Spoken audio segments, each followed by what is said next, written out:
Today's passage is the moment where Judas betrays Jesus for his 30 pieces of silver. And although I am recording today's message, this message isn't actually mine at all. Today I am going to be the face of a message that was written by one of our church members, Bola. And we're really thankful for her writing this passage for us today and being willing to share it with us as a church. She isn't able, unfortunately, to record that today, but I'm going to do it on her behalf. So here's today's thoughts on this passage with Judas and all that happens. 30 pieces of silver. Forgive yourself.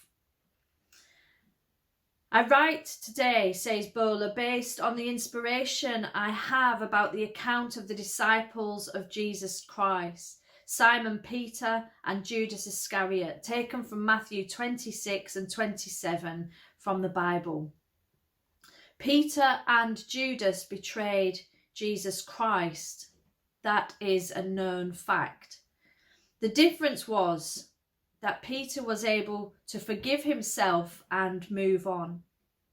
Because he was able to do this, he became one of the greatest disciples of Jesus Christ, even winning more than 3,000 souls for Christ on a single occasion and later dying for the cause of Jesus Christ.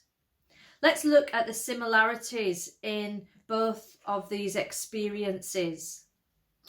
Both Judas and Peter were disciples, both chosen by Jesus. Both disciples had specific roles. Judas was the treasurer and Peter was the pro and one of the right-hand men of Jesus Christ.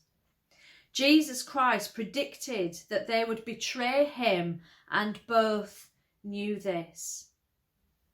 Both disciples betrayed Jesus Christ. Peter 3 times denied that he knew Jesus.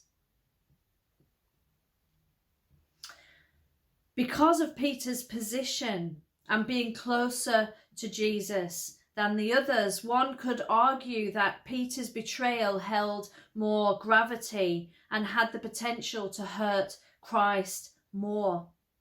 Judas kissed Jesus Christ to show who he was to the soldiers, and they arrested him.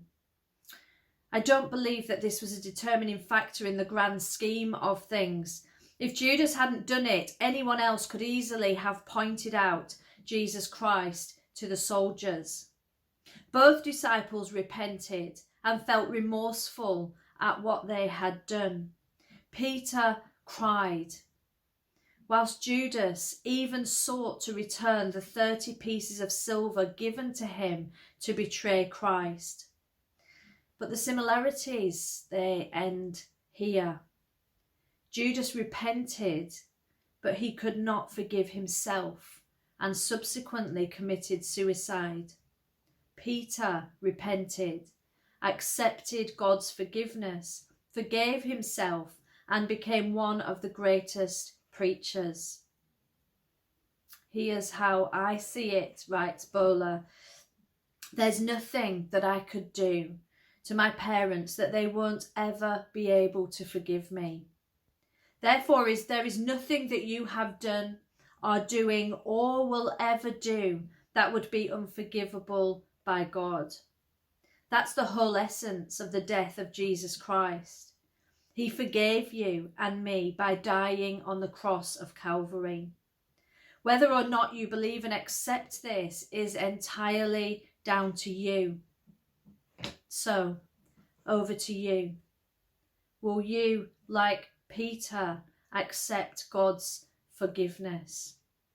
And equally as important, will you forgive yourself?